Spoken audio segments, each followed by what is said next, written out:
NCERT biology বইয়ে একটি গুরুত্বপূর্ণ চ্যাপ্টার সজীব বস্তুতে জননক্রিয়া, রিপ্রোডাকশন ইন অর্গানিজমস। এই চ্যাপ্টারটি নিয়ে আজকে আমরা আলোচনা করব এবং খুব ভালো করে বুঝব। সজীব বস্তুতে জননক্রিয়া, এখানে দুটো টপিক আছে, দেখো, অযৌন জনন এবং যৌন জনন। এখানে এই চ্যাপ্টারটা দেখো, সজীব বস্তুতে জননক্রিয়া। এখানে চ্যাপ্টারের নাম অনুসারে তুমি এই চ্যাপ্টারটা অ্যানালাইজ করে নিতে পারো যে এই চ্যাপ্টারের মধ্যে কী কী থাকতে পারে। দেখো, বলেছে যে সজীব বস্তুতে জননক্রিয়া, এর মানে কি, যেসব বস্তুতে প্রাণ আছে ওই সব বস্তু নিয়ে এখানে আমরা এই চ্যাপ্টারে আলোচনা হবে। আমরা জানি যে প্রতিটি সজীব বস্তু কেবলমাত্র একটা নির্দিষ্ট সময়কাল পর্যন্ত বাঁচতে পারে, মানে তাদের খুব একটা, মানে ওদের একটা টাইম পিরিয়ড থাকে, ওর বেশি বাঁচতে পারে না। মানে কেউই এই পৃথিবীতে অমর না, সবারই একটা টাইম পিরিয়ড আছে, যার পরে সব বস্তুরই একটা সময় পর মৃত্যু হবে। তারপর কোনো সজীব বস্তু কিন্তু খুব একটা যে অনেকটা সময় বাঁচতে পারে তাও না, আর খুব কম সময় আছে তাও না।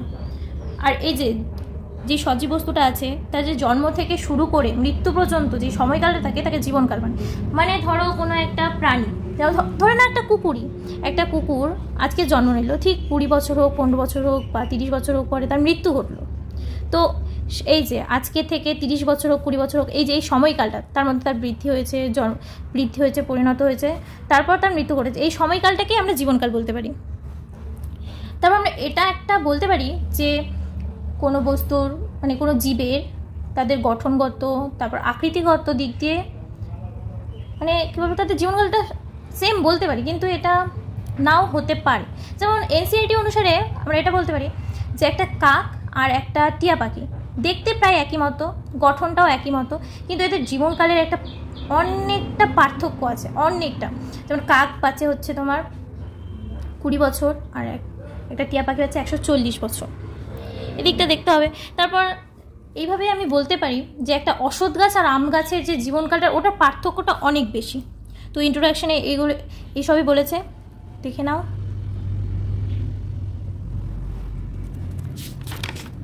এরপরে দেখো কিছু বস্তুর জীবনকাল এখানে দেওয়া আছে। হাতিটা আমরা মেনলি বলতে পারি 70 থেকে 100 বছর, কিন্তু এর মিডিলটা ধরে 70 থেকে 100 বছর না, 70 থেকে 80 বছর ধরে। তো ওখানে 75 বছর মিডিলটা ধরে নিই। গোলাপ গাছ 10 বছর, কাক 15 বছর, টিয়া 140 বছর, মাছি, যে ঘোড়া, দেখো এগুলো, এই কোশ্চেনগুলো কখনো কখনো নিটে, তারপর কখনো কখনো তোমার বোর্ডেও দিয়ে দিতে পারে।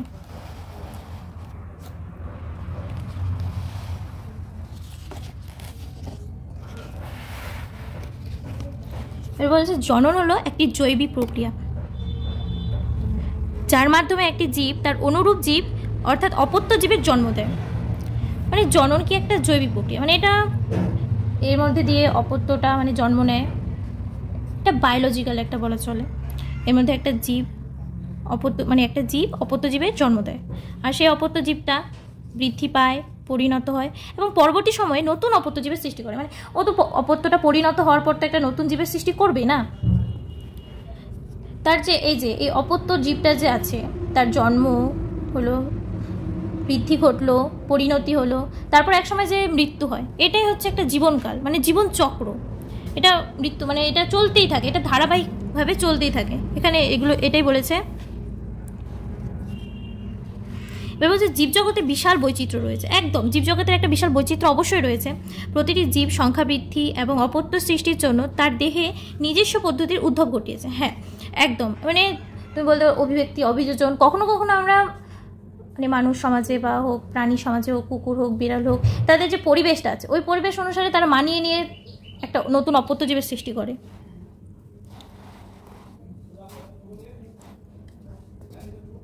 এখানে বলছে একটি জীব কিভাবে প্রজনন করে, তার জীবটির বাসস্থান, এর অভ্যন্তরীণ শারীরবৃত্তীয় এবং বহু অন্যান্য প্রভাবকের ওপর সম্মিলিতভাবে নির্ভর করে। একদম, আমি একটু আগেই বলে দিলাম, জনন প্রক্রিয়া একটি জীব নাকি দুটি জীব অংশগ্রহণ করে তার উপর ভিত্তি করে। এই প্রক্রিয়া দুই ধরনের, মানে জনন যে আছে, রিপ্রোডাকশন, এটা ইংলিশ টার্ম রিপ্রোডাকশন যে আছে, এটা দুইভাবে ঘটতে পারে। একটা হচ্ছে অযৌন জনন, একটা যৌন জনন। অযৌন জনন অ্যাসেক্সুয়াল রিপ্রোডাকশন, আর হচ্ছে যৌন জনন সেক্সুয়াল রিপ্রোডাকশন। এখানে তাই বলেছে। আর তোমরা অযৌন জননে কি হয়, যে একটি জীবেরই প্রয়োজন হয়, আর যৌন জননে একের অধিক বলতে দুটি জীবের প্রয়োজন হয়। এর মধ্যে দিয়ে তোমাদের পার্থক্য আসতে পারে, যৌন জনন অযৌন জনন কাকে বলে। যৌন জননে যে দুটি জীব প্রয়োজন হয় তার মধ্যে একটি হয় স্ত্রী, একটি হয় পুরুষ, কিন্তু অযৌন জননে একটি জীবতেই সম্পন্ন হয় অযৌন জনন। এখানে বলছে যে অযৌন জনন এই প্রক্রিয়ায় একটি একক জীব অপত্য জীব সৃষ্টি হতে সক্ষম হয়, মানে একটা জীব দ্বারাই অপত্য জীব সৃষ্টি হবে। এখানে মানে দুটি জীবের প্রয়োজন হবে, মানে স্ত্রী বা পুরুষ দুটি জীবের হবে না, একটা জীব দিয়েই আরেকটি অপত্য জীবের সৃষ্টি হবে। এর ফলে যে অপত্য জীবগুলোর সৃষ্টি হয় এরা কেবলমাত্র একে অপরের সমরূপই হয় না, এরা জনিত জীবের অনুরূপও হয়। মানে অযৌন জনন প্রক্রিয়ায় যে অপত্য জীবের সৃষ্টিটা হয় সেটা কিন্তু একদম আলাদা হয় না, মানে মাতৃজীবের অনুরূপ হয়, আবার তার আকারটা যে আছে ওটা দেখতেও প্রায় একই মতো, সমরূপ। এইরূপ অঙ্গ সংস্থানগতভাবে এবং জিনগতভাবে সদৃশ্য জীবের বর্ণনা করতে ক্লোন শব্দটি ব্যবহার করা হয়। মানে এইসব যে আমরা এটাকে যে বর্ণনা করব, একটা বর্ণনা করার ইচ্ছে থাকে, তো এই বর্ণনা করার পদ্ধতিটাকে ক্লোন বলা হয়। এখানে কিছু ছবি দেওয়া হয়েছে জনিত জীব থেকে অপত্য জীবের সৃষ্টি, যেমন এটা অ্যামিবার থেকে দ্বিবিভাজন প্রক্রিয়ায় দুটি, মানে অ্যামিবা তো একটাই না, এখানে কোনো স্ত্রী বা পুরুষের দরকার পড়ছে না, যেমন অ্যামিবা নিজেই বিভাজিত হয়ে অপত্য জীবের সৃষ্টি করছে, নিজে বিভাজিত হয়ে দুটি অপত্য জীবের সৃষ্টি করছে। তারপর এইরকমই দেখো প্রোটিস্ট আর মনিরা গোষ্ঠীভুক্ত যে জীবগুলো আছে, মানে সজীব বলতে সজীব বস্তুগুলো যে আছে তারা হচ্ছে বিভাজিত হয়ে দুটি নতুন জীবের সৃষ্টি করে। মানে প্রোটিস্টা ও মনিরার গোষ্ঠীভুক্ত যে সব প্রাণী, যত প্রাণী আছে তারা দ্বিবিভাজন প্রক্রিয়াতেই তাদের জননটা যে আছে ওটা সম্পন্ন করে। তাই এই ধরনের জীব কোষ বিভাজন নিজেই একটি প্রজনের ধরন, মানে এটা নিজে একটি প্রজননের ধরন, এর আর অন্য কিছু প্রয়োজন হয় না।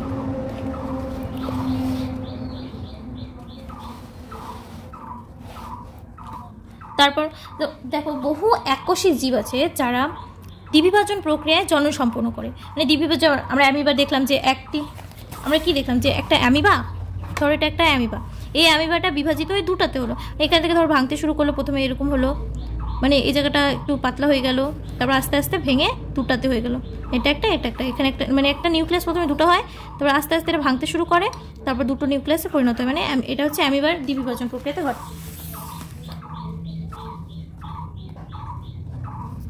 এবার যে মানে অ্যামিবা যে বিভাজিত হলো তার যে অপত্য কোষগুলোর সৃষ্টি হলো, এই অপত্যগুলো এত দ্রুত বৃদ্ধি পায় যেটা খুব তাড়াতাড়ি পূর্ণাঙ্গ জীবে পরিণত হয়। যেমন এখানে উদাহরণ দিয়েছে, যেমন অ্যামিবা প্যারামিস, আমি তো উদাহরণ তোমার অ্যামিবা দিয়েই তো বুঝিয়ে দিলাম না। এবার ইস্ট আছে, ইস্টে হচ্ছে অসম বিভাজন ঘটে, তারপর অসম বিভাজন ঘটার সময় মানে কেমন তাদের মধ্যে থেকে একটা কোরক উৎপন্ন হয়, মানে এটা ধরো একটা ইস্ট, তা আস্তে আস্তে এখান দিয়ে একটু এই জায়গাটা একটু ফুলে গেল, তারপর এটা আস্তে আস্তে বৃদ্ধি পেতে পেতে এই জায়গাটা থেকে বেরিয়ে, মানে এই জায়গাটা বেরিয়ে গিয়ে দুটো একটা হচ্ছে মাতৃত্ব থাকলো, তার সঙ্গে একটা অপত্য জীবের সৃষ্টি। আর এসব হতে একটা প্রতিকূল পরিবেশের প্রয়োজন হয়, মানে অ্যামিবা হোক বা ইস্ট হোক, তারা যে তাদের বিভাজন ঘটাবে বা কোরক উৎপন্ন করবে তাদের জন্য একটা প্রতিকূল পরিবেশের প্রয়োজন হয়।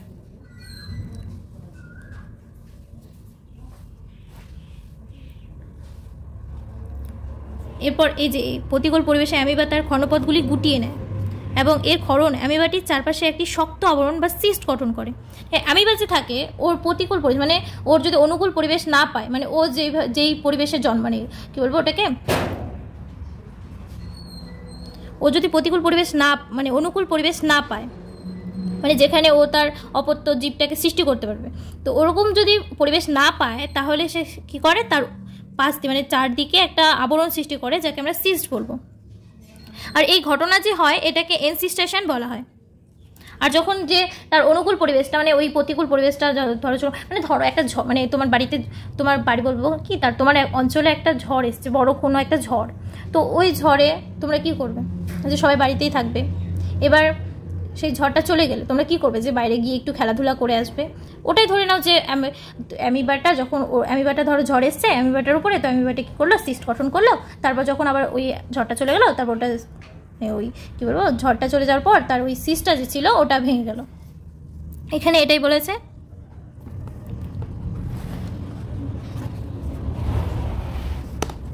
এরপরে দেখো এখানে কিছু ছবি দেওয়া আছে।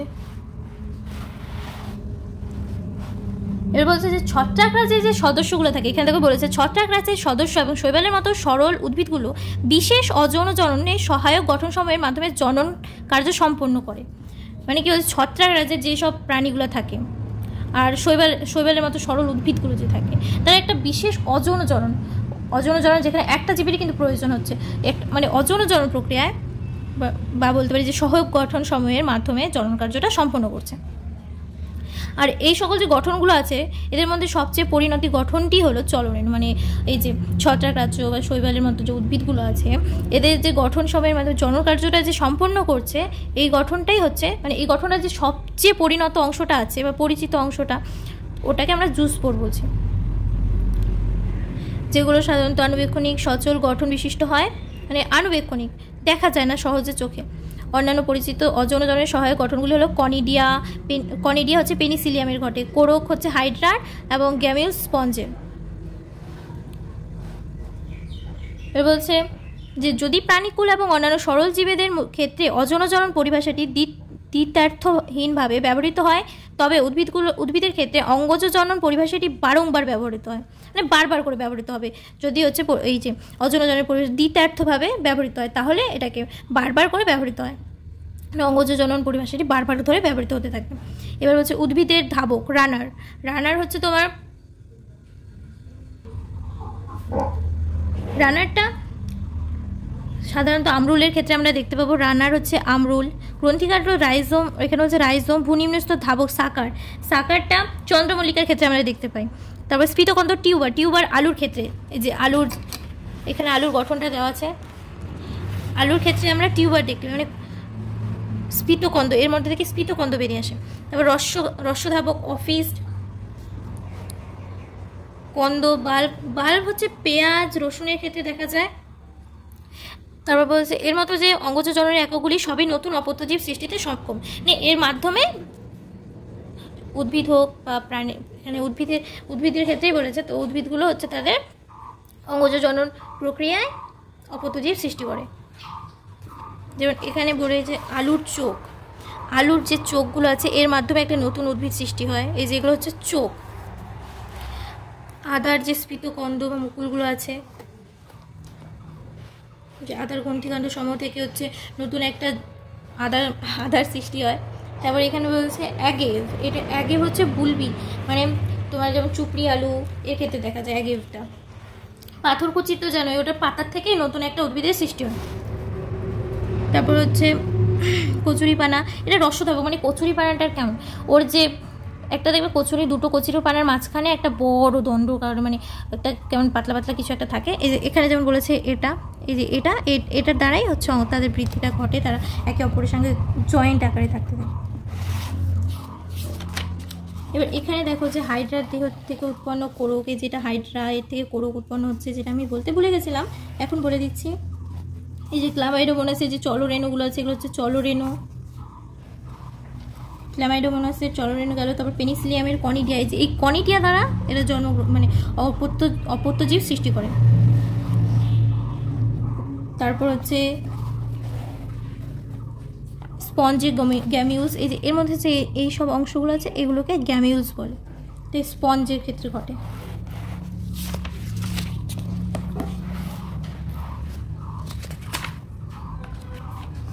তারপর আমরা এখানে কি দেখলাম, এখানে দেখলাম যে উদ্ভিদের ধাবক রানার, গ্রন্থিকাণ্ড রাইজোম, তারপর ভূনিম্নস্থ ধাবক সাকার, স্ফীতকন্ড টিউবার, রস্যধাবক অফিস্ট, কন্দ, বাল্ব, এর মতো যে অঙ্গজ জননের এককগুলো আছে সবই নতুন অপত্যজীব সৃষ্টিতে সক্ষম। এবার বলেছে যে এগুলোকে অঙ্গজ জননের সহকারী গঠন বলা হয়, এই যে রানার, সাকার, এগুলোকে। যেহেতু এই গঠনগুলো সৃষ্টির জন্য দুটি জনিত্রী জীবের অংশগ্রহণের প্রয়োজন হয় না, তাই অবশ্যই এই প্রক্রিয়াকে অযৌনজনন প্রক্রিয়া বলে। এখানে দেখো যে টিউবার, মানে আলুর ক্ষেত্রে যে চোখটা উৎপন্ন হচ্ছে, তো এর ক্ষেত্রে তো কোনো আর অন্যান্য প্রাণী বা জীবের, মানে প্রাণী তো হবেই না, ওখানে অন্যান্য উদ্ভিদের তো প্রয়োজন হচ্ছে না, তাই এটা অযৌনজনের প্রক্রিয়ার মধ্যেই পড়ছে। হচ্ছে কিছু জীবের ক্ষেত্রে যদি জীবদেহটি ভেঙে গিয়ে সুস্পষ্ট খণ্ডকে পরিণত হয় তবে প্রতিটি খণ্ডক বৃদ্ধি পেয়ে অপত্যজীব সৃষ্টিতে সক্ষম পূর্ণাঙ্গ জীবে পরিণত হবে, উদাহরণ হাইড্রা। তবে বলছে এই প্রক্রিয়াটি অযৌনজনন একটি ধরন এবং একে খণ্ডীভবন প্রক্রিয়া বলে। হ্যাঁ, অবশ্যই আমরা এখানে দেখলাম, এখানে বলছে হাইড্রার ক্ষেত্রে, তো এই যে হাইড্রার যে কোরক উৎপন্ন হচ্ছে, এটা হাইড্রার পুরো কুপন হচ্ছে, তো এটা এখানেও কোনো অন্যান্য জীব বা প্রাণীর দরকার পড়ছে না, তো এটাও একটা অযৌন জননের প্রক্রিয়ার মধ্যেই পড়ছে। আর এই প্রক্রিয়াটাকে বলবো ফ্রেগমেন্টেশন বা খণ্ডীভবন। এবার তোমরা হয়তো শুনে থাকবে যে কী বলে বাংলার ত্রাস। বাংলার ত্রাস কাকে বলা হয়? সাধারণত কচুরিপানাকে বলা হয়। এটাকে বাংলার ত্রাস বলার একটা কারণ আছে।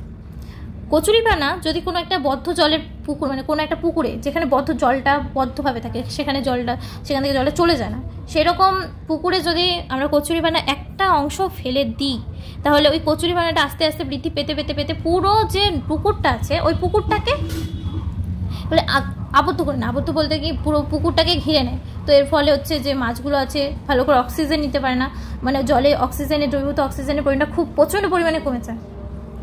এর ফলে হচ্ছে মাছগুলোর ক্ষতি হয়।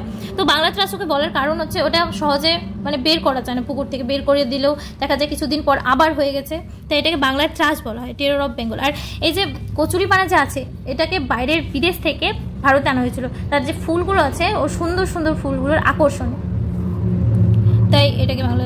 আর এই যেহেতু একে সহজে বের করা যায় না, মানে কোনো পুকুর থেকে সহজে বের করে মানে নষ্ট করা যায় না, তাই একে বাংলা ত্রাস বলা হয়। এর ফলে বাংলা মানে পশ্চিমবাংলার প্রচুর ক্ষতি হয়েছিল।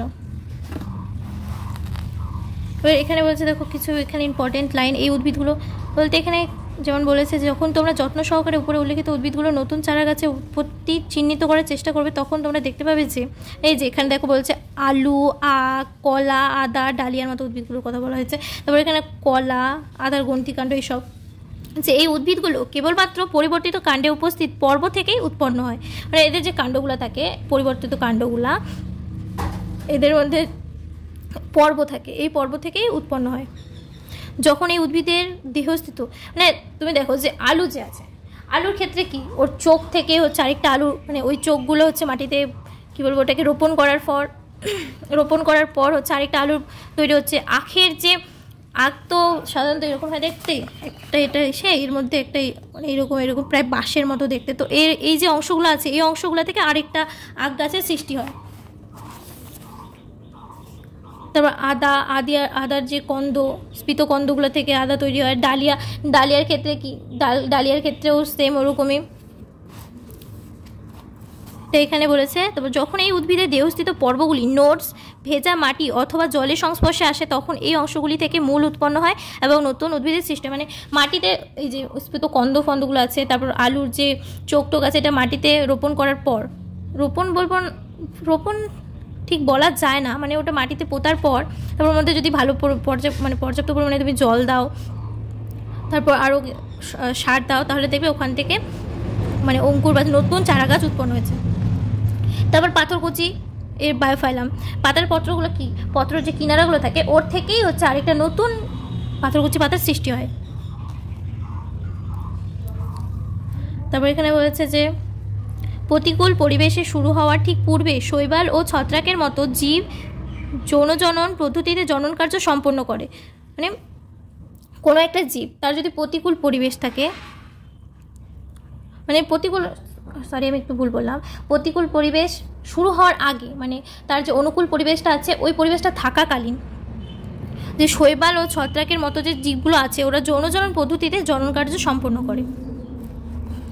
মানে দুটি প্রাণীর প্রয়োজন হয়। আর প্রতিকূল পরিবেশে চলাকালীন সময়ে যৌনজনন কি, এখানে একটা কোয়েশ্চেন বলেছে, এই কোয়েশ্চেনটা তোমাদের দায়িত্ব বের করার।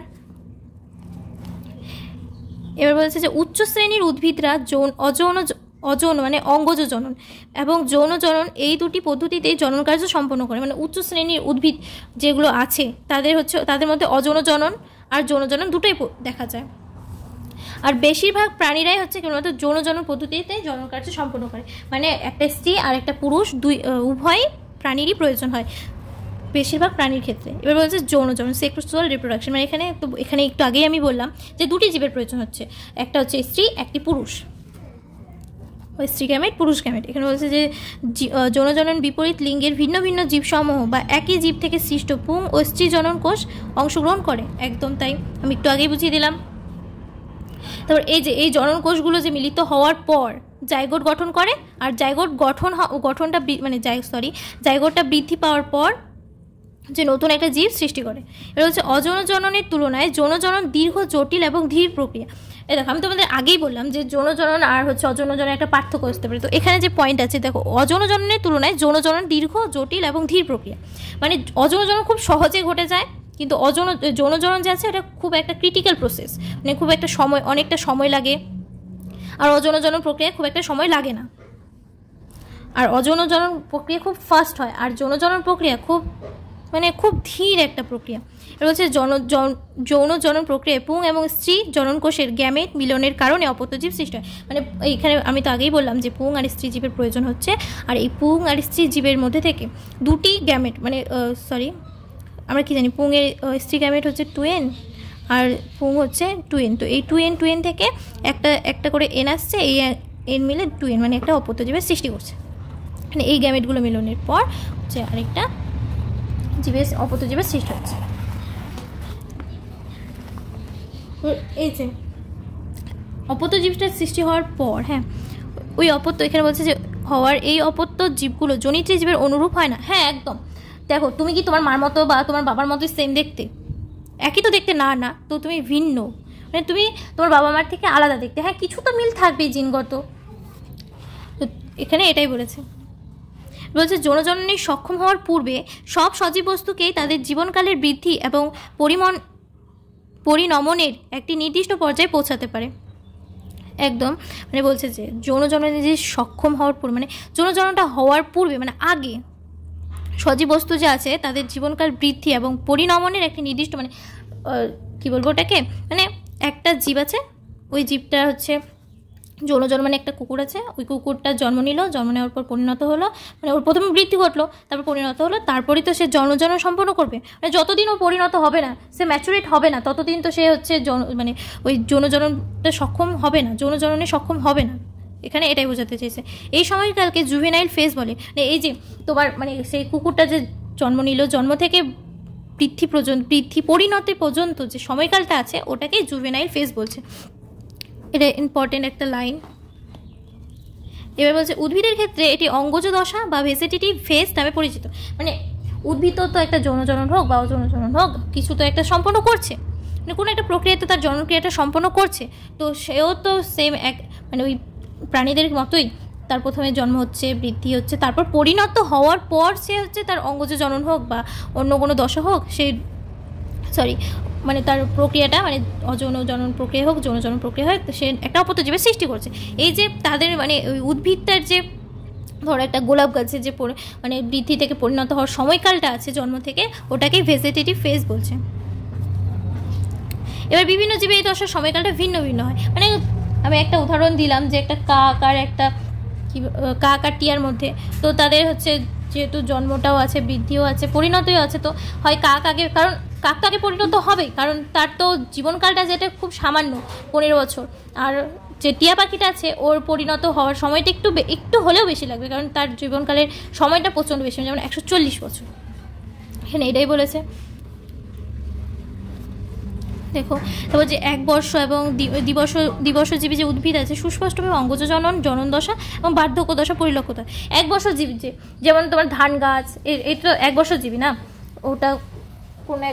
ওরা হচ্ছে একবারই ফল দেয়, তো তাদের মধ্যেও কিন্তু ওই জীবনকালটা পরিলক্ষিত হয়। মানে ধান প্রথমে তুমি একটা জায়গায় হচ্ছে ওটাকে রোপণ তো বলবো না, প্রথমে একটা ধান ছিটিয়ে ওই জায়গাটাকে একটা ধানের মানে বীজ তৈরি করবে, বিছন বলে সাধারণত, ওটাকে বিছন বলে। তো প্রথমে তুমি বিছন তৈরি করবা, তারপর বিছন তৈরি করার পর ওই বিছনগুলো একটা কাদা মাটি, মানে একটা তার অনুকূল পরিবেশ বানানোর পর সেটাকে রোপণ করবা কাদা মাটির মধ্যে। রোপণ করার পর সে আস্তে আস্তে বৃদ্ধি পাবে, এক সময় বৃদ্ধি পাওয়ার পর পরিণত হওয়ার পর তার এককালে মৃত্যু হবে। মানে ওই ধানটা কমপ্লিট হয়েছে, মানে ধানের উৎপন্ন হওয়ার পর সেই ধান গাছটা তো একসময় যে মরে যাবে না, এখানে সেটাই বলেছে। তো ওদেরও বার্ধক্য দশা, তারপর হচ্ছে পরিণতি দশা এটা লক্ষ্য করা যায়, জনন দশা। এবার বহুবর্ষজীবী উদ্ভিদের যে প্রজাতি এখানে বলছে, দেখো বহুবর্ষজীবী উদ্ভিদ প্রজাতি সুস্পষ্টভাবে এই দশাগুলির সীমা নিরূপণ করা খুবই কঠিন। একদম, মানে বহুবর্ষজীবী মানে যেমন আম গাছ ধরো, কাঁঠাল গাছ, জাম গাছ, এগুলো যে আছে এদের তুমি বৃদ্ধিটা লক্ষ্য করতে পারবে, কিন্তু পরিণত দশাটা যে আছে এটা তুমি কখনো নির্ধারণ করে বলতে পারবে না যে ঠিক 5 বছর পর বা 2 বছর পর বা 10 বছর পর সে পরিণত হবে। এটা খুব কঠিন, এটা নির্ধারণ করা খুবই কঠিন, কারণ তাদের ক্ষেত্রে 2 বছর লাগতে পারে, 1 বছরও লাগতে পারে, 5 বছরও লাগতে পারে, 10 বছরও লাগতে পারে, 100 বছরও লাগতে পারে, এটা তো আর বলা যায় না। এই জন্য এটা নির্ধারণ করা খুবই কঠিন। তারপর এখানে বলছে কিছু কিছু উদ্ভিদের স্বাভাবিক পুষ্পোদ্গমের ঘটনা পরিলক্ষিত, মানে ওদের পুষ্পোদ্গম বলতে ফুল যে ফোটে ওই উদ্ভিদগুলোর মধ্যে এটা পরিলক্ষিত হয় না। যেমন তুমি বলতে পারো যে ডমুর গাছ, ডমুরের কিন্তু ফুল পরিলক্ষিত হয় না। তারপর বাঁশ গাছের ক্ষেত্রে দেখো, বাঁশ গাছে সাধারণত তোমার তার জীবনকাল মানে খুব অনেক দিন, তুমি ওটাকে ফুলটা যে আছে অনেক বছর পর দেখা যায়। বাঁশ গাছের ক্ষেত্রে 50 থেকে 100 বছর পর তাদের গাছে ফুল ফোটে। তারপর ফুল ফোটার পরেই কিন্তু বাঁশ গাছগুলোর মৃত্যু ঘটে। তারপর ফুল ফোটার পর প্রচুর ফল উৎপন্ন হয়। এবার স্ট্রবেলিনাথাস ক্যান্থিয়া, এই নামটা তো তোমরা শুনেছোই, ক্যান্থিয়া না কন্থিয়া না, এই নামটা শুনে থাকতে পারো। এই উদ্ভিদটা আছে যে 12 বছর পর ফুল ফোটে। এই উদ্ভিদের মধ্যে 12 বছর পর পর ফুল ফোটে, পরপর বলবো না, মানে 12 বছর পরেই ফুল ফোটে। তো 2006 সালে সেপ্টেম্বর অক্টোবর মাসের দিকে কর্ণাটক, তারপর কেরালা রাজ্যের, কেরালা তামিলনাড়ু এই রাজ্যগুলো যে আছে, এই রাজ্যগুলোতে রাজ্যগুলির পাহাড়গুলিতে এত পরিমাণে এই ফুল ফুটেছিল যে তার সৌন্দর্যের টানে, মানে পুরো নীল নীল চারদিক নীল নীল হয়েছিল। এর সৌন্দর্যের টানে বিদেশি পর্যটনরা এই পাহাড় মানে কর্ণাটক কেরালা রাজ্যে ঘুরতে এসেছিল। এখানে তারপর আমরা এটাও দেখতে পারি যে একটা পাখিদের ক্ষেত্রেও সেম পরিণতি পার্থক্য, তারপর বৃদ্ধিদশা দেখা যায়। কিন্তু এটা আমাদের মাথায় কোয়েশ্চেন আসতে পারে যে পাখিদের ক্ষেত্রে কি ঋতুচক্র বা রজচক্র কিছু একটা দেখা যায়। তারপর এখানে আরেকটা কোয়েশ্চেন আসতে পারে, পাখিরা কি সারা বছর ডিম পারে নাকি একটা নির্দিষ্ট ঋতুতেই ডিম পারে। দেখো এটা যেমন আমরা যেগুলো পাখি পালন করি, যেমন পোলট্রি পাখির মধ্যে মুরগি, হাঁস, এইসব পাখি যে আমরা পালন করি, এদের ক্ষেত্রে কি আমরা কৃত্রিমভাবে সারা বছরই ডিম পাড়াতে পারি, মানে এদের থেকে আমরা সারা বছরই ডিম পাবো। আর যেগুলো বনচর পাখি, এরা একটা নির্দিষ্ট ঋতুতেই ডিম পাড়ে। আর আমরা বাণিজ্যিক কারণে পোলট্রি পাখিগুলি থেকে সারা বছর ডিম উৎপাদন করায়, তাই বলেছে। তারপর দেখো এখানে বলেছে যে গরু, ভেড়া, ইঁদুর, হরিণ, কুকুর, বাঘ ইত্যাদির মতো নন প্রাইমেট, এগুলো কিন্তু নন প্রাইমেট স্তন্যপায়ী প্রাণীদের জননকাল সংগঠিত হয় এই চক্রাকার পরিবর্তন সমূহকে স্ট্রাস চক্র বলে। এই এদের যে জননকালে সংগঠিত চক্রাকারের পরিবর্তন যে আছে এটাকে স্ট্রাস চক্র বলা হয়। যেখানে প্রাইমেটের ক্ষেত্রে বানর, গরিলা এবং মানুষ, একে রজত চক্র বলে। মানে এসে বাঘ, ভেড়া, ইঁদুর, হরিণ, কুকুর এগুলো কি নন প্রাইমেট, আর বানর, গরিলা, মানুষ এরা প্রাইমেট।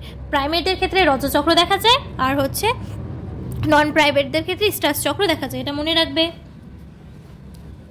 তারপর বলছে বহু স্তন্যপায়ী প্রাণী যারা সাধারণত প্রাকৃতিক বন্য পরিবেশে বসবাস করে তাদের ক্ষেত্রে এই ধরনের চক্রাকার পরিবর্তনগুলি তাদের প্রজনন দশার কেবলমাত্র অনুকূল ঋতুতে ঘটতে দেখা যায়, তাই এদের সিজনাল ব্রিডার বলে।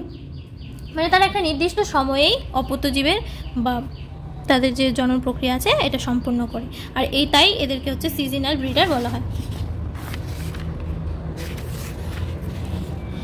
তারপর আরও অনেক স্তন্যপায়ী প্রাণী আছে যাদের হচ্ছে প্রজনন দশা জুড়ে সক্রিয়ভাবে প্রজনন করে, তাই এদের কন্টিনিউয়াস ব্রিডার বলে, মানে সারা বছর ধরে তাদের হচ্ছে ব্রিডগুলো উৎপন্ন করতে থাকে।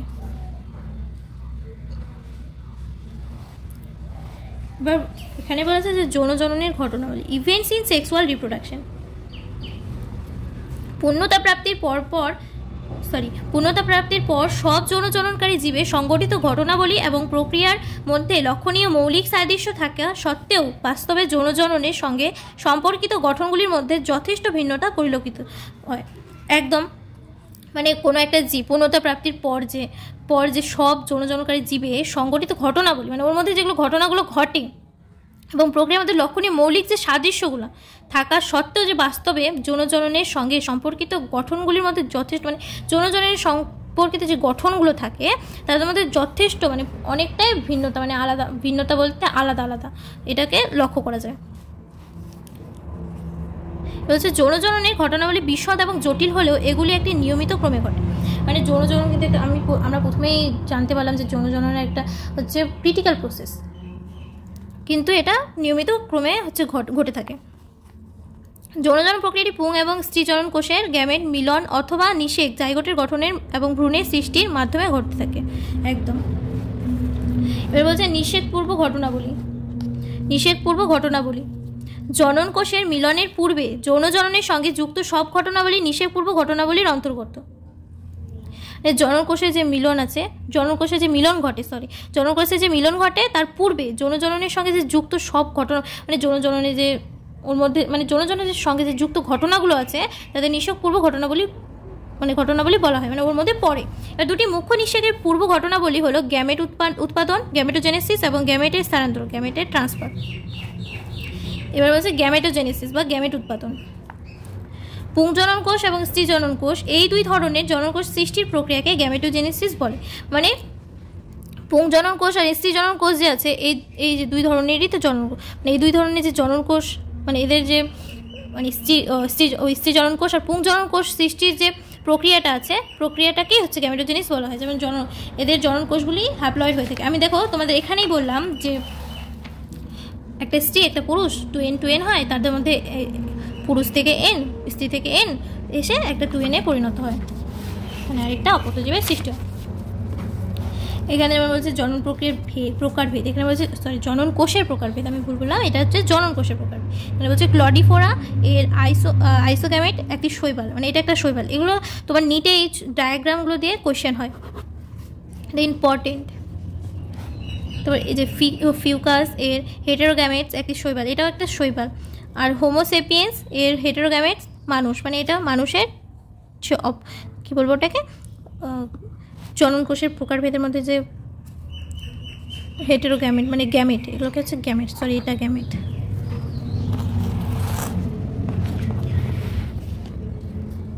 এবার বলছে কিছু শৈবালের ক্ষেত্রে দুটি জনন কোষ দেখতে এতটাই একরকম যে তাদের পুংজনন কোষ এবং স্ত্রীজনন কোষের হিসেবে আলাদা করা হয় না। মানে শৈবালগুলো যে আছে তাদের যে জনন কোষগুলো আছে দেখতে এতটাই একই মতো যে এদের আলাদা করা, মানে কোনটা পুং মানে কোনটা ছেলে বা কোনটা মেয়ে এটা আলাদা করা যায় না।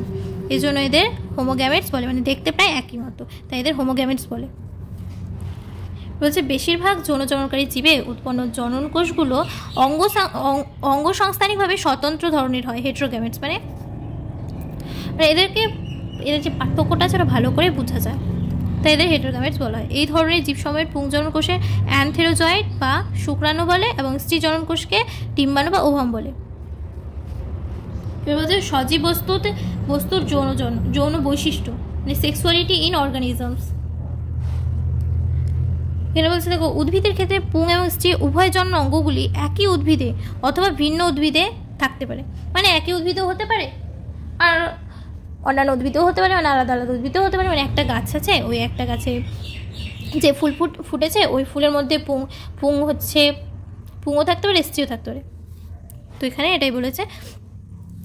তো এখানে বলছে বিভিন্ন ধরনের ছত্রাক এবং উদ্ভিদের ক্ষেত্রে হোমোথেলিক এবং সহবাসী বা মনোসিয়াস পরিভাষাগুলি উভলিঙ্গ অবস্থাকে বোঝাতে ব্যবহৃত হয়। মানে উভলিঙ্গ বলতে পুরুষ আর স্ত্রী দুটোই থাকাটাকেই হচ্ছে, একটা ফুলে পুরুষ আর স্ত্রী রেণু পুরুষ রেণু দুটোই থাকাকে হচ্ছে হোমোথেলিক বলছি, বা এবং সহবাসী বা মনোসিয়াসও বলা যায়। মানে এই পরিভাষাগুলি ইউজ করা হয়। আর হেটেরোথেলিক ও ডায়াসিয়াস এই পরিভাষাগুলো এক লিঙ্গ অবস্থা বোঝাতে ব্যবহৃত হয়। মানে একটা উদ্ভিদে বা একটা ফুলে একটাই পুরুষ হোক স্ত্রী হোক এটাকে থাকাকেই হচ্ছে হেটেরোথেলিক বোঝানো হয় বা ডায়াসিয়াস। এবার বলছে সপুষ্পক উদ্ভিদের পুংকেশর বিশিষ্ট অর্থাৎ একলিঙ্গ পুরুষ ফুলকে স্ট্যামিনেট এবং গর্ভকেশর বিশিষ্ট একলিঙ্গ স্ত্রী ফুলকে পিস্টিলেট বলে। একলিঙ্গ যে পুরুষ ফুলগুলো থাকে ওটাকে স্ট্যামিনেট, আর যে স্ত্রী ফুলগুলো থাকে ওটাকে হচ্ছে পিস্টিলেট বলে। কিছু কিছু সপুষ্পক উদ্ভিদ এবং পুং এবং স্ত্রী ফুলগুলো একই উদ্ভিদে সহবাসী অথবা ভিন্ন উদ্ভিদে ভিন্নবাসী থাকতে পারে। মানে কিছু কিছু সপুষ্পক উদ্ভিদ যে আছে তাদের মধ্যে এরকম দেখা যেতে পারে পুং এবং স্ত্রী ফুলগুলো একই উদ্ভিদে সহবাসী এবং ভিন্নবাসী হতে পারে। সহবাসী উদ্ভিদের উদাহরণের মধ্যে পড়ে কিউকারবিটা গোত্রভুক্ত উদ্ভিদ, তারপর নারকেল, এবং ভিন্নবাসী উদ্ভিদের উদাহরণ পেঁপে, খেজুর প্রভৃতি। এবার উভলিঙ্গ প্রাণীর কিছু আদর্শ উদাহরণ হলো কেঁচো। মানে উভলিঙ্গ কেঁচো হচ্ছে একটা আদর্শ উদাহরণ উভলিঙ্গের, মানে কেঁচোর মধ্যে উভলিঙ্গই দেখা যায়, মানে পুরুষ স্ত্রী উভয় দেখা যায়। স্পঞ্জ, ফিতাকৃমি এবং যোগ, যাদের দেহে পুরুষ এবং স্ত্রী উভয় জনন অঙ্গই রয়েছে। স্পঞ্জের ক্ষেত্রেও উভয় দেখা যায়, ফিতাকৃমি যোগের ক্ষেত্রেও দেখা যায়। এদের উভলিঙ্গ প্রাণী বলা হয়, মানে এদের যেহেতু স্ত্রী ও পুরুষ উভয় ধরনেই গঠন, মানে উভয় ধরনেই আচরণ দেখা যায়, আচরণ বলবো না সেটাকে, মানে ওদের আচরণ বলা যায় না, মানে তাদের মধ্যে উভয় গ্যামেট, যেটা মানে স্ত্রী থেকে যে গ্যামেটটা উৎপন্ন হয়, পুরুষ থেকে যে গ্যামেটটা উৎপন্ন হয়, ওটা তাদের মধ্যে থাকে, মানে দুটোই একটার মধ্যে থাকে, এই জন্য এদেরকে উভলিঙ্গ প্রাণী বলে। একলিঙ্গ প্রাণী প্রজাতির একটি উদাহরণ হলো আরশোলা, মানে এরা হচ্ছে পুরুষ তো পুরুষ, স্ত্রী তো স্ত্রী হয়, এরা উভলিঙ্গ হয় না। জনন কোষ গঠনকালে কোষ বিভাজন, এখানে অনেক কিছু লেখা আছে, এগুলো পড়ে নেবে, এখানে হিজিবিজি অনেক কিছুই লেখা আছে, তোমাদের জানার জন্য এইসব প্রয়োজন, এগুলো দেখে নেবে। এবার হচ্ছে কী বলছে, এখান থেকে আমি পড়ছি, মনেরা, ছত্রাক, শৈবাল এবং বায়োফাইটার গোষ্ঠীর অন্তর্গত বহুজীবের দেহে হ্যাপ্লয়েড হয়। মনেরা, ছত্রাক, শৈবাল এবং বায়োফাইট গোষ্ঠীর অন্তর্গত বহুজীবের দেহ হ্যাপ্লয়েড হয়, মানে এদের যে এইসব জীবগুলো আছে তাদের দেহ হচ্ছে হ্যাপ্লয়েড হয়, ডিপ্লয়েড না। কিন্তু টেরিডোফাইটা, জিমনোস্পার্ম বা ব্যক্তিবীজী, অ্যাঞ্জিওস্পার্ম বা গুপ্তবীজী অন্তর্গত জীবেরা এবং মানুষ সহ বেশিরভাগ প্রাণীদের জনিত্রী দেহটি ডিপ্লয়েড হয়, মানে 2n। এরা হ্যাপ্লয়েড বলতে n, হ্যাপ্লয়েড n আর ডিপ্লয়েড 2n। এবার যদি ডিপ্লয়েড ক্রোমোজোম বিশিষ্ট জীব থেকে হ্যাপ্লয়েড ক্রোমোজোম বিশিষ্ট জনন কোষ উৎপন্ন হয় তবে মিওসিস বা হ্রাস বিভাজন ঘটে, মানে ডিপ্লয়েড যে আছে মানুষের ক্ষেত্রে যে নতুন একটা মানে হাফ স্ত্রী থেকে হাফ, পুরুষ থেকে হাফ, মানে এন করে যে আসছে, এই প্রক্রিয়াটির মানে ডিপ্লয়েড থেকে হ্যাপ্লয়েড ক্রোমোজোম বিশিষ্ট যে জনন কোষ উৎপন্ন হবে, তাকে উৎপন্ন হওয়ার যে প্রক্রিয়াটা আছে এটাকে মিওসিস বা হ্রাস বিভাজন বলা হয়। এখানে সজীব বস্তুর জন্মগত বৈচিত্র্যগুলো এখানে দেওয়া আছে, বৈচিত্র্যের ছবিগুলো দেওয়া আছে, মানে এখানে যেমন কেঁচো, এটা হচ্ছে কেঁচো, এ হচ্ছে উভলিঙ্গ। তারপর এক লিঙ্গ হচ্ছে আরশোলা, দেখো আরও ছবি দেওয়া আছে, যেমন এখানে উভলিঙ্গ ফুল, মিষ্টি আলু দেওয়া আছে। ভিন্নবাসী উদ্ভিদ মার্কেনসিয়া দেওয়া আছে, এটা হচ্ছে মার্কেনসিয়ার ছবি, দেখো। এখানে আবার কিছু সজীব বস্তুর মিওসিস, ডিপ্লয়েড আর গ্যামেট, ডিপ্লয়েড এবং গ্যামেট সমূহের হ্যাপ্লয়েড ক্রোমোজোমের সংখ্যা দেওয়া আছে, আর এখানে রয়েছে শূন্যস্থানগুলো পূরণ করতে, তো আমি এখানে পূরণ করে দিয়েছি। দেখো যেমন মানুষের ক্ষেত্রে ক্রোমোজোম সংখ্যা কত, 2n, আর এদের জননকোষের সংখ্যা n, মানে হ্যাঁ, তো এখানে কী হবে তাহলে, যেহেতু মানুষের ক্রোমোজোমের সংখ্যা 46, তো ওখানে হাফ হয়ে যাবে, 23 হয়ে যাবে। মাছির ক্ষেত্রে 12, 6, এরকম করে দেখো। ইঁদুরের ক্ষেত্রে 42, 21, এভাবে পুরোটা ছকটা দেওয়া আছে। এখানে দেখো যে ওভিওগ্লোসা যে আছে, এটা ওভিওগ্লোসা একটি ফান, আর এখানে এর ক্রোমোজোমের সংখ্যা দেখো 1260। সব থেকে যদি কেউ বেশি হয় ক্রোমোজোম সংখ্যা, সেটি হচ্ছে ওভিওগ্লোসা। এই কোয়েশ্চেনটা তোমাদের নিটে দিতে পারে, মানে এরকম কোয়েশ্চেন হয় যে বলে দিল যে সবচেয়ে বেশি ক্রোমোজোম সংখ্যা কার, বা কোন উদ্ভিদের, বা কোন ফার্নের, উদ্ভিদ তো হবে না, কোন ফার্নের। তো এখানে আমরা বলতে পারি ওভিওগ্লোসা একটি ফার্ন, এর হচ্ছে ক্রোমোজোম সংখ্যা 1260, আর মিওসাইটের ক্রোমোজোম সংখ্যা, আর জননকোষের ক্রোমোজোম সংখ্যা হচ্ছে তোমার 630। দেখো এবার বলেছে যে ডিপ্লয়েড ক্রোমোজোম বিশিষ্ট জীবে যে বিশেষিত কোষসমূহের মিওসিস ঘটে এদের মিওসাইট জনমাতৃকোষ বলে, মানে ডিপ্লয়েড ক্রোমোজোম বিশিষ্ট যে জীব আছে তাদের যে বিশেষিত কোষসমূহের মিওসিস ঘটে, মানে তাদের যে কোষসমূহের মিওসিস প্রক্রিয়াটি ঘটে, এদের মিওসাইট জনমাতৃকোষ বলে। এখানে আরও হিজিবিজি অনেক কিছুই লেখা আছে, যে জনন কোষের স্থানান্তর মানে গ্যামেট ট্রান্সফার, এখানেও অনেক কিছু লেখা আছে। আমি এখানে একটা ইম্পর্টেন্ট লাইন, স্থানান্তর মানে এখানে বলেছে যে, আমি পড়িয়ে দিচ্ছি, শৈবাল, বায়োফাইটা এবং টেরিডোফাইটার মতো কিছু সরলদেহী উদ্ভিদের জনন কোষগুলো জলের মাধ্যমে স্থানান্তরিত হয়, মানে এদের হচ্ছে জলের মাধ্যমে জনন কোষগুলো স্থানান্তরিত হয়, এটা হাইড্রোফিলিক। এবং একটা বিশাল সংখ্যক পুংজনন কোষ স্ত্রী জনন কোষের সংস্পর্শে যেতে সক্ষম হয় না। স্থানান্তরকালে পুংজনন কোষের এই ঘাটতি পূরণ করতে স্ত্রী জনন কোষের সংখ্যা তুলনায় কয়েক হাজার গুণ বেশি সংখ্যক পুংজনন কোষ উৎপন্ন হয়। এদের যে শৈবাল, বায়োফাইটা যে আছে জলের মাধ্যমে, জনন কোষগুলো তো জলের মাধ্যমে স্থানান্তরিত হয়, তাই প্রচুর সংখ্যক মানে এই দেখো এখানে বলছে যে স্থানান্তরকালে পুংজননকোষের ঘাটতি পূরণ করতে স্ত্রীজননকোষের সংখ্যার তুলনায় কয়েক হাজার গুণ বেশি সংখ্যক পুংজননকোষ উৎপন্ন করতে হয়। নাহলে তো যে স্ত্রীজননকোষের যে ঘাটতি মানে ওর স্ত্রীজননকোষ যেটা উৎপন্ন হয় তার কয়েক হাজার গুণ পুংজননকোষ উৎপন্ন করতে হয়, না হলে তো তাদের নিষেকটাই ঘটবে না। অনেক সময় তো পুংজননকোষগুলো নষ্ট হয়ে যায় জলের মাধ্যমে, বা পোকামাকড় খেয়ে নেয়, পোকামাকড় বলতে মাছ খেয়ে নেয়। এই কারণে প্রচুর পরিমাণে বলতে হাজার হাজার গুণ বেশি হচ্ছে পুংজননকোষ উৎপন্ন হয়।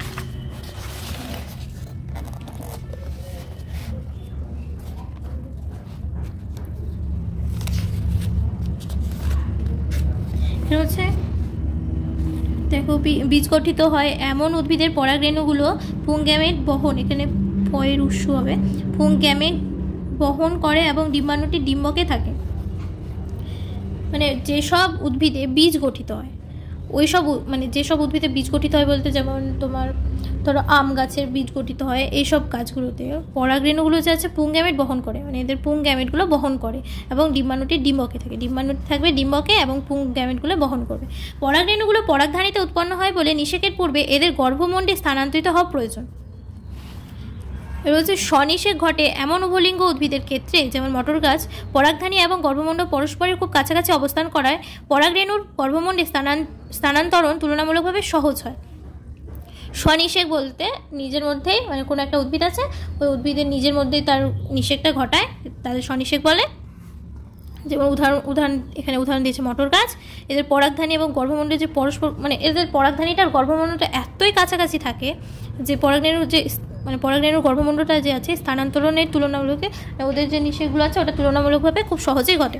তারপর হচ্ছে পরাগধানী থেকে পরাগরেণুগুলো নির্গমনের ঠিক পরেই এই রেণুগুলো গর্ভমণ্ডের সংস্পর্শে আসে। মানে পরাগধানী থেকে যে রেণুগুলো বেরোয় এই বেরোনোর ঠিক পরে মানে বেরিয়ে যাওয়ার সঙ্গে সঙ্গে বলা চলে বা কিছু সময় পরে গর্ভমণ্ডের সংস্পর্শে চলে আসে। এবার এখানে বলছে অপরদিকে ইতর পরাগী উদ্ভিদগুলোতে ভিন্নবাসী উদ্ভিদসমূহ সহ একটি বিশেষিত পদ্ধতি গর্ভমণ্ডে পরাগরেণুগুলো স্থানান্তরণে সাহায্য করে, একে পরাগযোগ বলে। ইতর পরাগী উদ্ভিদগুলিতে ভিন্নবাসী উদ্ভিদসমূহ একটি বিশেষিত পদ্ধতি গর্ভমণ্ডের পরাগরেণুগুলো স্থানান্তরণে সাহায্য করে, একে পরাগযোগ বলে। ইতর পরাগী অর্থাৎ ইতর পরাগযোগ যেসব উদ্ভিদে ঘটে। ইতর পরাগযোগ সাধারণত দুটি উদ্ভিদের ফুলের মধ্যে ঘটে, একই প্রজাতির দুটি উদ্ভিদের ফুলের মধ্যে। রয়েছে ইতর পরাগী উদ্ভিদগুলিতে একটি বিশেষ পদ্ধতিতে গর্ভমণ্ডে যে পরাগরেণুগুলোর স্থানান্তরণ হয় একেই পরাগযোগ বলে। গর্ভমণ্ডে পতিত হওয়ার পর সেখানে পরাগরেণুগুলো অঙ্কুরিত হয় ও পুংজননকোষ বহনকারী পরাগনালীটিকে ডিম্বকে পৌঁছায় এবং পুংজনন কোষগুলিকে ডিম্বাণুর কাছাকাছি স্থানে মুক্ত করে। এই ডিম্বাণুর খুব কাছাকাছি স্থানগুলিতে ওই পুংজনন কোষগুলি ডিম্বাণুর রেণুগুলো পতিত করে। একলিঙ্গ প্রাণীদের ক্ষেত্রে যেহেতু পুংজনন কোষ এবং স্ত্রীজনন কোষ ভিন্ন একক জীব উৎপন্ন হয় তাই গ্যামেট স্থানান্তরণের জন্য এই জীবগুলিতে একটি বিশেষ পদ্ধতির উদ্ভব ঘটে। যৌনজননের সবচেয়ে জটিল ঘটনাটি অর্থাৎ নিষেকের জন্য জননকোষগুলো সফলভাবে স্থানান্তরণ এবং পরস্পরের কাছাকাছি আসা আবশ্যক। মানে যৌনজননে যে আছে এখানে তো দুটি জীবের প্রয়োজন হয়, একটি পুং আর স্ত্রী। এটা সবচেয়ে জটিল ঘটনা, ক্রিটিক্যাল একটা প্রসেস। এই প্রসেসে দুটি জীব যে আছে স্ত্রী জীব বা পুরুষ জীব এটা খুব কাছাকাছি আসা প্রয়োজন। এটা হচ্ছে নিষেক। ফার্টিলাইজেশনে এটা হচ্ছে দুটি জননকোষের প্রয়োজন হয় আর এই জননকোষের মিলনের ফলেই নিষেক ঘটে। এই পদ্ধতি দুটি জননকোষে যেহেতু মিলিত হয় জননকোষে মিলন ঘটে তাই এই পদ্ধতিটাকে সিনগ্যামি বলে, যার ফলস্বরূপ ডিপ্লয়েড জাইগোটের সৃষ্টি হয়। মানে একটা পুং জননকোষ আর স্ত্রী জননকোষ থেকে টুয়েন থেকে হাফ করে মানে হাফ এন করে আসে আবার টুয়েনে পরিণত হয়। এটাই এখানে বলতে চেয়েছে যে ডিপ্লয়েড জাইগোটের সৃষ্টি হচ্ছে। এই প্রক্রিয়াটি বোঝাতে প্রায়শই নিষেক শব্দটি ব্যবহৃত হয়। মানে এই যে ফার্টিলাইজেশন না এই প্রক্রিয়াটা যে আছে ডিপ্লয়েড উৎপন্ন হওয়ার প্রক্রিয়াটা এই প্রক্রিয়াটাকে ফার্টিলাইজেশন বলা হয়। সিনগ্যামি এবং নিষেক এই পরিভাষা দুটি প্রায়শই ব্যবহৃত হয়, তবে একটা পরিভাষা অপরটির পরিবর্তে ব্যবহৃত হয়। এবার হচ্ছে রটিফার মৌমাছির মতো কিছু জীব এবং এমনকি কিছু টিকটিকি ও কিছু পাখিতে টার্কি জনন কোষটি নিষেক ছাড়াই বিকশিত হয় নতুন জীবের সৃষ্টি করে। মানে এখানে জননকোষের কোনো প্রয়োজন হয় না, জননকোষ অর্থাৎ নিষেক প্রয়োজনই হয় না এসব প্রাণীতে। যেমন রটিফার মৌমাছি এদের নিষেকের প্রয়োজন হয় না, নিষেক ছাড়াই এরা নতুন জীবের সৃষ্টি করে। এই ঘটনাটিকে পার্থেনোজেনেসিস বলে। এই যে নিষেক ছাড়াই যে জনন প্রক্রিয়াটা এই প্রক্রিয়াটাকে পার্থেনোজেনেসিস বলে। এবার অধিকাংশ জলজ জীবে যেমন বেশিরভাগ শৈবাল এবং মাছ সেই সাথে উভচর জীবে সিনগ্যামি বাহ্যিক পরিবেশে ঘটে অর্থাৎ জীবের দেহের বাইরে ঘটে। মানে মানে জলজ যে জীবগুলো আছে সেই জীবগুলো হচ্ছে বেশিরভাগ হয়, যেমন শৈবাল, মাছ, এদের ক্ষেত্রে তাদের দেহের অভ্যন্তরে নিষেকটা ঘটে না, তাদের দেহের বাইরে ঘটে। তবে জননকোষে মিলনে এই ধরনটিকে বহির্নিষেক বলে, মানে যেহেতু এটা দেহের বাইরে ঘটছে তাই এটাকে বহির্নিষেক বলছি।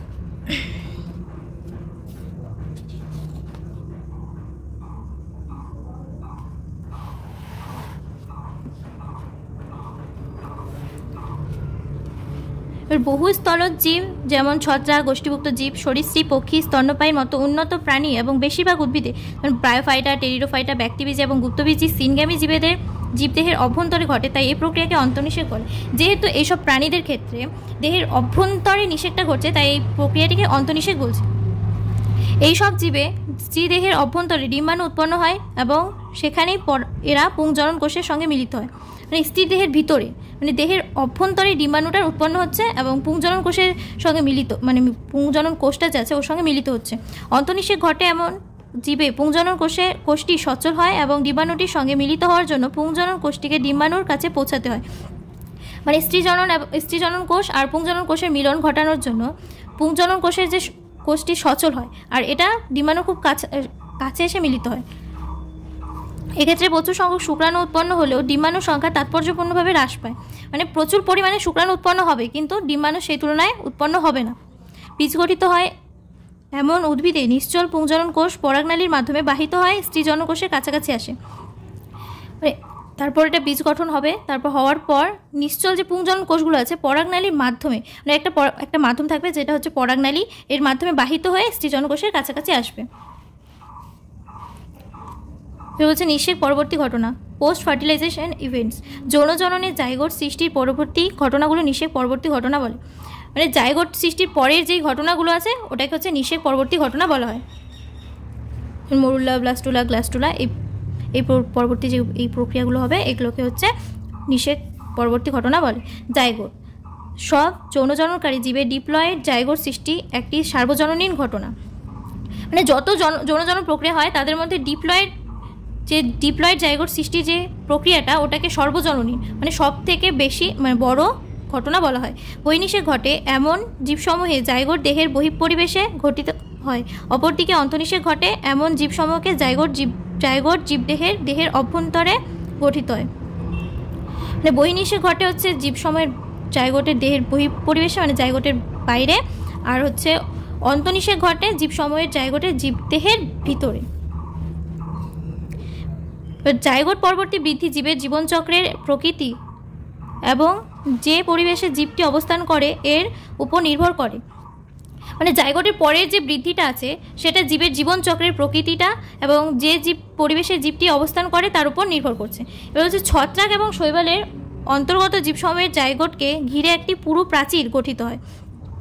মানে ছত্রাক আর শৈবালের যে শৈবালের প্রজাতির মধ্যে যেসব জীবসমূহগুলো পড়ে তাদের যে জাইগোটটা উৎপন্ন হয় সেই জাইগোটকে ঘিরে একটি পুরু প্রাচীর, মানে গাঢ় প্রাচীর গঠিত হয় যা জাইগোটটিকে শুষ্ক হয়ে যাওয়া, মানে জাইগোটটা নষ্ট হয়ে যাওয়া থেকে রক্ষা করে। অঙ্কুরোদ্গমের পূর্বে জাইগোটের কিছু সময় পর্যন্ত বিশ্রামরত অবস্থা থাকে। মানে অঙ্কুরোদ্গম বলতে কোনো একটা বীজ থেকে সেই নতুন চারাগাছটা উৎপন্ন হওয়ার আগে জাইগোটটা যে আছে ওটা কিছু সময় পর্যন্ত ঘুমিয়ে থাকে, অর্থাৎ বিশ্রামরত থাকে। যে সমস্ত জীবে হ্যাপ্লন্টিক জীবনচক্র দেখা যায় তাদের জাইগোট মিওসিস পদ্ধতিতে বিভাজিত হয়ে হ্যাপ্লয়েড রেণু উৎপাদন করে, যা বৃদ্ধি পেয়ে হ্যাপ্লয়েড জীবে পরিণত হয়। যেসব জীবগুলো আছে তাদের যেসব জীবের যে হ্যাপ্লন্টিক জীবনচক্র দেখা যায়, মানে হাফ ডিপ্লয়েড না, তাদের জাইগোট মিওসিস পদ্ধতিতে বিভাজিত হয়। তারপর মিওসিস পদ্ধতিতে বিভাজিত হয়ে হ্যাপ্লয়েড রেণু উৎপন্ন করে আর এটা বৃদ্ধি পেয়ে হ্যাপ্লয়েড জীবে পরিণত হয়। ভ্রূণ গঠন বা এমব্রায়োজেনেসিস। জাইগোট থেকে ভ্রূণের বিকাশের প্রক্রিয়াকে বলে এমব্রায়োজেনেসিস। মানে জাইগোট থেকে যে ভ্রূণের বিকাশের প্রক্রিয়াটা আছে, মানে ভ্রূণটা যে বৃদ্ধি পাচ্ছে সেই প্রক্রিয়াটা হচ্ছে এমব্রায়োজেনেসিস। ভ্রূণ গঠনকালে জাইগোট বিভাজন মাইটোসিস, মানে জাইগোটটা যে বিভাজন হচ্ছে ওটা মাইটোসিস পদ্ধতিতে বিভাজিত হচ্ছে এবং কোষের বিভেদীকরণ, মানে কোষটার বিভেদ বলতে আলাদা হয়ে যাওয়া। যখন কোষ বিভাজনের ফলে বর্ধনশীল ভ্রূণের কোষের সংখ্যা বৃদ্ধি পায় তখন কোষ বিভেদীকরণ বিশেষিত কলা এবং অঙ্গ গঠনের মাধ্যমে জীবদেহ গঠনের জন্য কোষগুচ্ছ নির্দিষ্ট পরিবর্তন আনতে সাহায্য করে। মানে ওটা যে বিভাজনের ফলে যে বর্ধনশীল ভ্রূণটা আছে ওর কোষের সংখ্যা বৃদ্ধি পাচ্ছে এবং বিভেদীকরণ বলতে আলাদা আলাদা হয়ে যাচ্ছে, আর বিশেষত কলা এবং অঙ্গ গঠনের মাধ্যমে জীবদের গঠনের জন্য কোষগুচ্ছটা যে আছে ওটা নির্দিষ্ট পরিবর্তন আনতে সাহায্য করছে।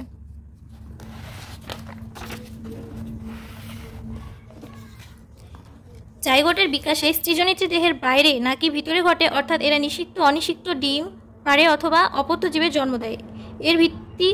এর ওপর ভিত্তি করে প্রাণীদের অন্ডজ এবং জরায়ুজ এই দুটি গোষ্ঠীতে ভাগ করা হয়।